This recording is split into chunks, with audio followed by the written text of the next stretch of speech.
अस्सलाम वालेकुम, I am come back. Eid मुबारक सारे ही व्यूवर्स को, मेरे यूट्यूब फैमिली को। थोड़ा लेट हो गया but still I am come back. इंशाल्लाह कोशिश करूँगी अब आप लोगों के साथ डेली बेसिस पे जिस तरह व्लॉग शेयर करती हूँ इसी तरह व्लॉग शेयर करूँ। और ये ईद का थर्ड डे व्लॉग है। हम लेके गए हुए थे बच्चों को पार्क, और पार्क जाते ही बच्चों को लग गई थी भूख, जिसकी वजह से इनके बाबा ने ले ली थी पेस्टीज़, समोसे और रोल वग़ैरह। और यहाँ पर मोहम्मद ज़ियान सो गए थे रास्ते में ही, मोहम्मद ज़ियान सुबह के उठे हुए थे, थक बहुत ज़्यादा गए थे। और यहाँ पर अभी हम खाएंगे पिएंगे और फिर बच्चों को करवाएंगे एंजॉय। और ये पार्क जो है ना, ये न्यू पार्क ओपन हुआ है लांडी 4 नंबर पे। बहुत ही खूबसूरत पार्क है। अभी इसका मैं आप लोगों के साथ रिव्यू भी शेयर करूँगी इंशाल्लाह, और ये किस तरह कैसा पार्क है और कैसा नहीं। तो अच्छा, मैं जो है ना आप लोगों को एक बात बताऊं, पहले हम जब छोटे हुआ करते थे तो मतलब ईद ऐसे गुज़र जाती थी, कभी किसी के घर, कभी मतलब किसी रिश्तेदार के घर, पता ही नहीं चलता था। मतलब कि मैंने ये सुना था कि पार्क्स वग़ैरह में ना ईद पर कोई भी नहीं जाता, और जो जाता है ना वो ऐसे जाता है जिनका कोई रिश्तेदार ना हो, कोई मतलब कहीं आने जाने की जगह ना हो, तो वो जो है ना पार्क में जाते हैं। लेकिन अब जब मैं पार्क गई बच्चों को लेकर, तो मैंने ये सोचा कि यार, मैंने तो ये सुना था कि जब रिश्तेदार नहीं होते हैं, किसी मतलब कोई आने जाने की जगह नहीं होती है ईद पर, तब मतलब पार्क जाया जाता। तो मतलब आप समझ सकते हैं बहुत अच्छे से, जब इंसान के पास कोई जगह नहीं होती है ना जाने की, कहीं जाया नहीं जा सकता, मतलब किसी रिश्तेदार के घर या कोई भी चीज़, एवरीथिंग मैं यहाँ पे किसी को मेंशन नहीं करूँगी। तो बच्चों के लिए ना स्पेशल जगह जो है ना फिर घूमने फिरने की होती है। और मुझे कोई फ़र्क भी नहीं पड़ता है कि कोई मिले या नहीं मिले, ये सबकी अपनी पसंद और नापसंद है, ठीक है ना। कोई मिलना पसंद करता है तो करे, नहीं करता नहीं करे। और अब मैं यही अल्फाज अदा करती हूँ कि अच्छा है दूर रहो, खुश रहो, मतलब कि सारी परेशानियों से मतलब बंदा वो जो है ना ईजाद हो जाता है। मकसद ये है कि दूर रहो, सुकून में रहो, मैं तो यही कहूँगी। लेकिन ये जो अल्फाज है ना, ये मैंने जिसको कहें बहुत अच्छे से समझ जाएगा, और जिसके लिए नहीं है वो भी बहुत अच्छे से समझ जाएगा कि ये अल्फाज मैंने क्यों कहें और कैसे कहें। अच्छा, यहाँ पे इश्मल जो है ना अपने ग्लासेस ढूंढ रही थी। इश्मल के ग्लासेस जो है ना यहाँ पे गुम हो गए थे। और इश्मल गुम क्या हो गए थे, इश्मल ने मेरे बैग में रख कर ये भूल गई थी। और बच्चे पीछे लगे हुए थे कि बड़े वाले जंपिंग पे लेके चलें बाबा, बड़े वाले जंपिंग पे। और जब हम यहाँ लेकर आए तो यहाँ पर काफ़ी बड़े बड़े लड़के, देख सकते हैं आप, काफ़ी बड़े बड़े लड़के यहाँ पे जंपिंग कर रहे थे। और ये मेरे बच्चे जो है ना बहुत नन्हे नन्हे छोटे से हैं, तो ये तो दब जाते हैं इन लोगों के बीच में। तो इनके बाबा ने बोला, नहीं अलीना, यहाँ पर तो काफ़ी बड़े बड़े लड़के हैं यार, यहाँ पर नहीं, एक काम करो, जहाँ हम पहले लेकर गए थे बच्चों को जंपिंग पे, वहीं लेके चलते हैं। और ये देखें, जंपिंग की कुछ इस तरह की हालत है कि वो खुद ही से बेचारा गिल पुड़ रहा है, लुन पुंज सा हुआ हुआ है वो वैसे ही। तो यहाँ पर ये झूले वगैरह लगे हुए थे, यहाँ जंपिंग वगैरह थी, तो हम लोग बच्चों को यहाँ पर जो है ना एंजॉय वगैरह करवाने के लिए लेकर आ गए थे।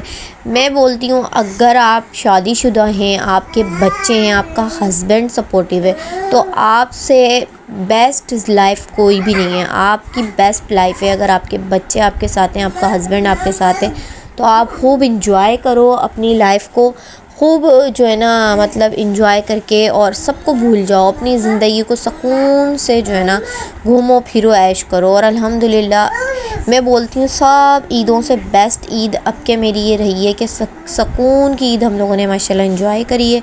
और हम बहुत बहुत इंजॉय करा हमने। फ़र्स्ट डे का व्लॉग नहीं बना पाई मैं, क्योंकि आप लोगों को पता है मसरूफियत ज़्यादा होती है। सेकंड डे का भी नहीं बना पाई। थर्ड डे बच्चों को बाहर लेके निकले थे, तो मैंने कहा चलो आज का व्लॉग आप लोगों के साथ शेयर कर लेते हैं।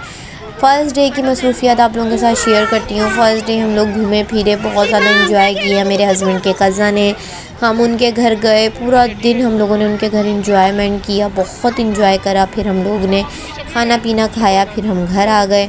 सेकंड डे आप लोगों को जैसा कि पता है रिवायत के मुताबिक मेरी नंदों की दावत होती है, तो हम लोगों ने उनके साथ खूब इंजॉय किया, ईदी वीदी इंजॉय करी माशाल्लाह से।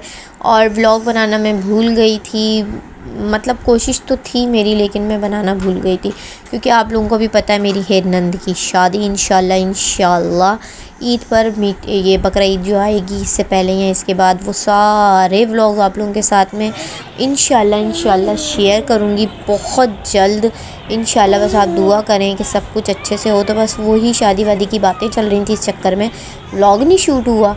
तो इंशाल्लाह वो व्लॉग भी आप लोगों के साथ सारे शेयर करूँगी। और थर्ड डे जो है आप लोगों के सामने यहाँ पर मैं बच्चों को लेकर आ गई जो आप लोगों के साथ में शेयर भी करें। तो आप लोग मुझे ज़रूर बताइएगा आप लोगों का रमज़ान, आप लोगों की ईद कैसी गुज़री। फ़र्स्ट डे ईद पे यार बड़ी ज़बरदस्त बारिश हुई थी, आप लोगों की तरफ हुई थी क्या नहीं मुझे ज़रूर बताइएगा। क्या नमाज़ तक पढ़ने नहीं गए थे मेरे हस्बैंड, माशाल्लाह इतनी अच्छी बारिश हुई थी जबकि हमारी मस्जिद बिल्कुल बराबर में है, लेकिन वो है ना ईचड़ वीचड़ हो गई थी बहुत ज़्यादा, जिसकी वजह से नमाज़ पढ़ने बहुत ही कम अहबाब गए थे। और यहाँ पर बच्चे काफ़ी इंजॉय कर रहे थे। मोहम्मद ज़ियान की समझ नहीं आ रहा था कि मोहम्मद ज़ियान इश्माइल के पास जाए बॉलिंग हाउस में या शिफ़ा के पास आए जंपिंग पे। तो ये जो है ना माशाल्लाह बड़े हो गए हैं, तो ये बहुत ज़्यादा तंग करते हैं हमारे मोहम्मद ज़ियान।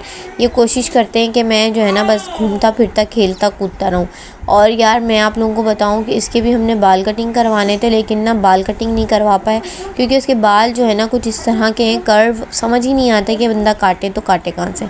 अच्छा बच्चे एक दिन पहले जो है ना आइसक्रीम खा चुके थे और मेरा दिल कर रहा था आइसक्रीम खाने का बहुत ज़्यादा। तो मैंने अपने हस्बैंड को कहा आप यहीं खड़े रहें, मैं आइसक्रीम लेकर आती हूँ। तो ये देखें ये आइसक्रीम जो 30-40 रुपए की है, तो ईद की वजह से इन लोगों ने 130 रुपीज़ की ये आइसक्रीम एक है, दूसरी जो है ना 150 रुपीज़ की है और एक जो है 200 रुपीज़ की है। ये आइसक्रीम इतनी इन्होंने महंगी कर दी। बताएं ईद है यार, ईद पर भी आप क्या लूटेंगे छोटे छोटे बच्चों की ईदियों को। तो जो है ना बस मैंने कहा मैंने तो नहीं लेनी इतनी कोई महंगी आइसक्रीम, ज़ाहिर है जब बच्चे नहीं खा रहे हैं मैं ही खा रही हूँ अकेली, तो इतनी महंगी आइसक्रीम मैं क्यों खाऊँ। तो बस फिर मैं यहाँ आई तो देखा तो शहजाद जो है ना बच्चों को झूलों पे बैठा रहे थे, तो मैंने कहा चलें। मोहम्मद ज़ैन काफ़ी पीछे लगा हुआ था और जो है ना ये वाला झूला ख़राब था जिस पे मोहम्मद ज़ैन बैठा हुआ है, बाकी आगे के जो झूले हैं ना इस पर बैठने का वो बोल रहे थे कि उस पर बैठा लो। और यहाँ पर बच्चों ने काफ़ी इंजॉय किया। फिर हम लोग जब पार्क में ही थे तो फिर हमारा मूड बना कि हम अपनी एक नंद के घर जाएं, तो हम लोगों ने उन्हें फ़ोन किया, वो घर पे ही थी, तो फिर हम वहाँ चले गए थे। वहाँ पर भी हम गए, हमने बहुत इंजॉय किया, खाना पीना माशाल्लाह खाया। उन्होंने माशाल्लाह हमारे लिए बिरयानी बना ली थी, शीर ख़ोरमा बना लिया था, साथ में कोल्ड ड्रिंक मंगवा ली थी, बहुत मज़ा आया मैं वहाँ पर भी। तो आज का ये व्लॉग आप लोगों को मेरा कैसा लगा कमेंट में मुझे ज़रूर बताइएगा। हम लोगों ने भी बहुत ज़्यादा इंजॉय किया। साथ में लाइक करना मत भूलिएगा, चैनल को सब्सक्राइब ज़रूर कीजिएगा। इंशाल्लाह कोशिश करूँगी डेली बेसिस पे आप लोगों के साथ व्लॉग शेयर करती रहूँ, क्योंकि अभी रमज़ान में यार मसरूफ़ियत कुछ इस तरह की थी कि मैंने यहाँ 2 व्लॉग्स डाले हैं रमज़ान में, वरना व्लॉग मेरे माशाल्लाह Monday Wednesday Friday daily basis पे आते थे हर वीक। 3 व्लॉग्स अपलोड लाजमी मस्ट था मेरा करना। लेकिन रमज़ान की इस टाइम मतलब इस ईयर बोल सकते हैं बहुत मसरूफ़ रूटीन रही, तो जिसकी वजह से मैं व्लॉग भी नहीं शूट कर सकी। बस 2 या 3 व्लॉग्स ही मैंने डाले, तो मुझे भी बड़ा अफसोस हुआ कि यार मैंने आप लोगों के साथ अपना रमज़ान अब के शेयर नहीं करा। जब यार बच्चे छोटे हों और अकेला करने वाला बंदा होना तो बहुत मुश्किल हो जाता है व्लॉग शूट करना। व्लॉग शूट करना ही सब कुछ नहीं होता, आप लोगों को पता है। व्लॉग शूट करो फिर उसे एडिट करो, बहुत बड़ा मतलब मसला होता है, 1-1.5 घंटा लग जाता है इसी चीज़ में।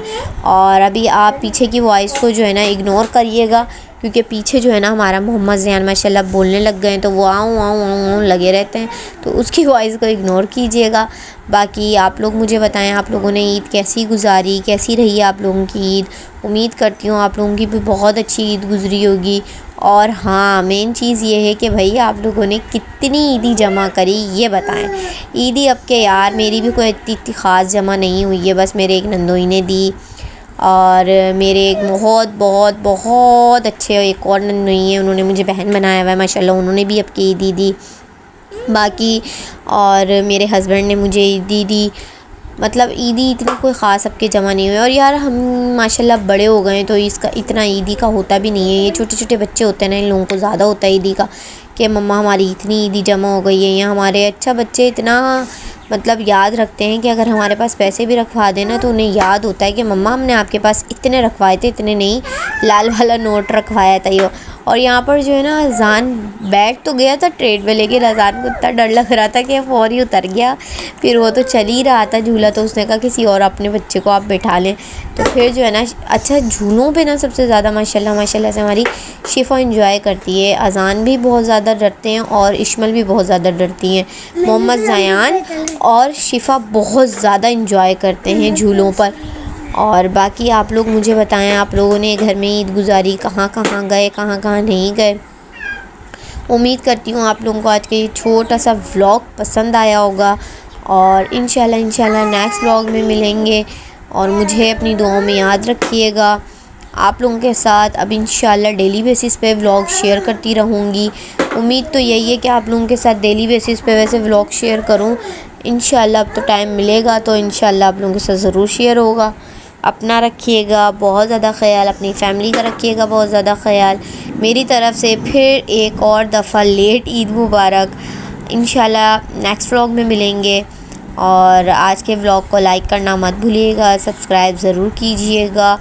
और मेरे बच्चे आप लोगों को कैसे लगे, इनकी ड्रेसिंग कैसी लगी ज़रूर बताइएगा।